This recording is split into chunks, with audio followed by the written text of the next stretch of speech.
Welcome back to The Jump. I'm Rachel Nichols, joined by Coach David Fizdale, our insider Brian Windhorst, and time for us to play, really, it's America's favorite game, Something, Nothing, or Everything. Starting with the Warriors, who took down the Raptors. That's right, shout out Kevin Wiles, at home in a 1-point victory, despite Steph going 2 of 16 from the field. Worst shooting performance of his career, minimum 5 shots taken. So, Brian, the Warriors beating the Raptors, despite Steph going 2 for 16, Something, Nothing, or Everything.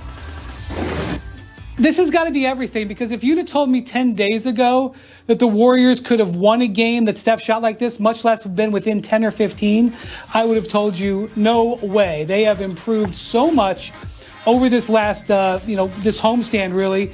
Andrew Wiggins has played so much better, and the return of Draymond Green made this possible, and great win.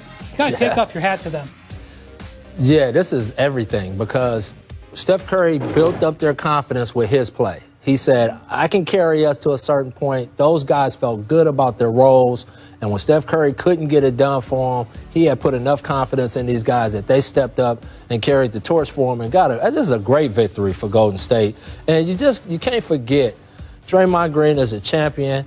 Steve Kerr, Mike Brown, the rest of the staff are big-time coaches. They're going to win games like this because they have that kind of staff, and you can see it now. They're starting to make Andrew Wiggins a part of what they're doing and really highlighting his talents and putting him in a position to do well. And so this is an everything win for them. I'm happy for them. Hopefully they can keep it going. This is where I get to pull out the Kendrick Perkins I told you voice on day 2 of the NBA season when I said, look what happened opening night. Don't bury the Warriors yet. I still believe Can't bury them, no. Right? So, I mean, look, we'll obviously see how the season goes, but this is why. Don't bury the Warriors. They have a lot going on that team. Carry that is on. Good. Exactly. Carry on, as our friend Kendrick would say. Next up, LaMelo Ball became the youngest player in league history to record a triple-double, 22 points, 12 rebounds, 11 assists for the Hornets, their 3rd straight win. That was Saturday. Now, here he is after the game on what's helped him when it comes to rebounding. Take a listen. You're a natural rebounder. What's the key during that? I mean, I played a lot of 21 growing up, so it's just a whole lot of basketball, for real. It's pretty much just instincts, I guess. All right, Fizz, something, nothing, or everything. That's everything. That's everything. He just threw out our game. 21. More kids need to go to the park and play 21. And for y'all that don't know what it is, a guy goes to the line, he shoots free throws. When he misses, you got to go rebound the ball, and then it's one-on-one. And not enough guys play 21. Good shout-out, kid. He's got bragging rights in the house. He got the triple-double before his brother. That's right. And we give his pops a lot of crap. This guy has raised 2 big-time basketball players and kids. Because if you know these kids, they're big-time guys. They're going to be great professionals, and I'm happy to see this. But 21, you got to love it. This is everything. The LaMelo's first 10 games, I don't think could have gone better, considering what he was being asked to do, joining a team, a couple of weeks before he made his debut at 19 years old. Wow. I had sort of moderate expectations for him because his shooting woes in the previous leagues, he just didn't shoot the ball real well. Well, guess what? He's shooting 36% on 3, which is really good, which it looks like it's only going to improve. He's shooting in the mid-40s overall. And James Borrego, the Hornets coach, has done a really nice job of keeping the pressure off him. He's not starting him, but he's looking for ways to play him with their other guards. And they're 5-5. They've had some injuries, but I think he's done a great job. And I think LaMelo is off to I would give him an A. To considering everything. I know he's not, averaging huge numbers, but I think all things considered, it's been a terrific start to his career. Yeah, and by the way, Fizz, you mentioned the Ball brothers. Don't forget, the middle kid, LiAngelo, is in the G League. So, I mean, those are 3 professional basketball players. You talk about more kids should go to the playground and play 21. As LaMelo said, this was his backyard. He didn't have to go to the playground. This is that concrete backyard that we've seen so many times on TV. Sun up to sundown, we played 21. When we weren't playing pickup, we was playing 21. Boom. Simple as that. There you go. All right, guys, up next. Just for today, that's long-term health, with the accumulation of games. It's the numbers we want to stay away from with our players.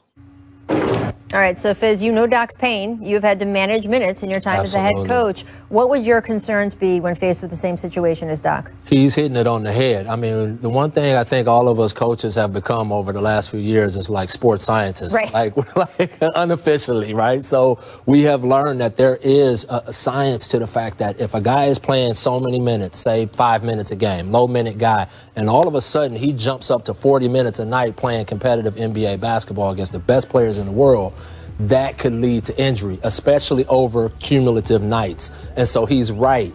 And so, again, the league is going to have to figure out how do we work this so that, one, we're protecting our players from COVID, but at the same time, we're protecting our players on the court from getting serious injuries, pulls, twists, things like that can have you out for a whole year, for 6 months, things like that. And so, yes, Doc is right. When you're a coach, you're trying to manage all of this, and when you got 7 guys, you really don't have a choice. Most of those guys are going to play close to 40-plus minutes, and that's just the situation that you're in. When they came up with this 8-player rule, it wasn't in the COVID era, and maybe it would happen 1 time or 2 times a year in the entire NBA, and maybe it would just happen for 1 night because a guy or 2 had a twisted ankle or was under the weather for 1 day. This rule, this 8-player rule, was not built for contact tracing that lasts 7 days. And so there's really only 2 options. You're either going to have to reevaluate the contact tracing rules as a result of new protocol, or they're going to have to consider expanding the rosters, which they've already done a little bit of by allowing 10-day contracts, which they don't usually allow at this point in the season. We've seen a couple of teams sign hardship players. Before this season started, Rachel, the NBA kicked around extending the amount of two-way players from 2 per team to 4 per team, or even negotiate to 3. They ended up not doing that.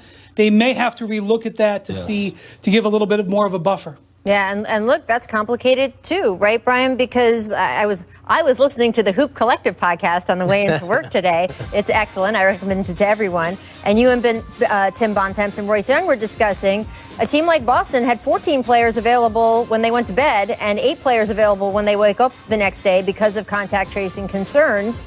And so you couldn't get, even if you had those expanded rosters, right, could you get the guys you would need in the right place at the right time for the game? Well, you might be able to, but you can't just sign the guy off the street. Like in the past, we've seen guys sign at 10 a.m. and start at 7:30. Now a player would have to go through a quarantine. You can't just sign them. So even getting a new player takes days. So you would ideally like to have those players healthy. But again, if they're ensnared in contract tracing, you're in the same boat. The Major League Baseball had this sort of taxi squad where they had like guys located down the road sort of playing simulated games, and that helped them grease the skids. I don't know if the NBA could look at something like that, but the G League is headed towards a bubble, and even that has issues because even if you plucked players out of the bubble who are playing well and healthy and ready and in shape, they would have to quarantine because they'd have to travel from Orlando to join the team wherever they are. This is just really complicated. The league is going day by day. Yep, and of course, if you do expand the rosters and those guys are in your traveling party, it means that you might be more open to contact tracing issues because that's one more guy who might be bringing COVID into the group. It is complicated. All right, coming up, we're going to talk Spurs Wolves from Saturday. First, DeMar DeRozan going down the lane for the Okay, D. And then Nice. touchdown one. So, Fizz, which was more impressive? That was a pretty impressive play right there. Right. I mean, off the... Oh, okay. I mean, I'm going with the dunk, though. The behind the back. I mean, that's tough. That's tough. That was Off the pretty good. wrong leg, put that English on the ball so it spin off the glass, but I like that. I like in traffic, over the top, boom. That's nice. I mean, that was powerful, but the dribble approach was great. I like can't it, do either, B. so they impressed both. I like it. Both impressed me. Missed dehydration.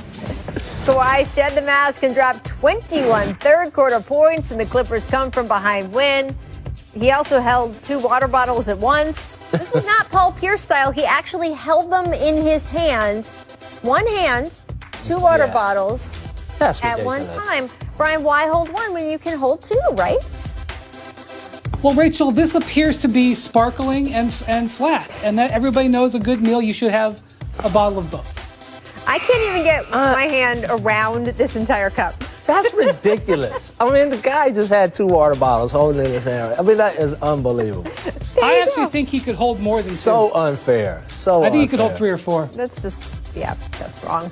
Meg, He had finger slack. There was slack. There was slack in ambidexterity. those Say fingers. that 4 times fast. Ambidexterity. Lakers Rockets off the miss. LeBron snaring it with his left. Hurls the pass up to KCP for the finish. Fizz, what would LeBron average if he just played with his left hand? You coached him for 4 years. If he just played with his left. You know what? He's still probably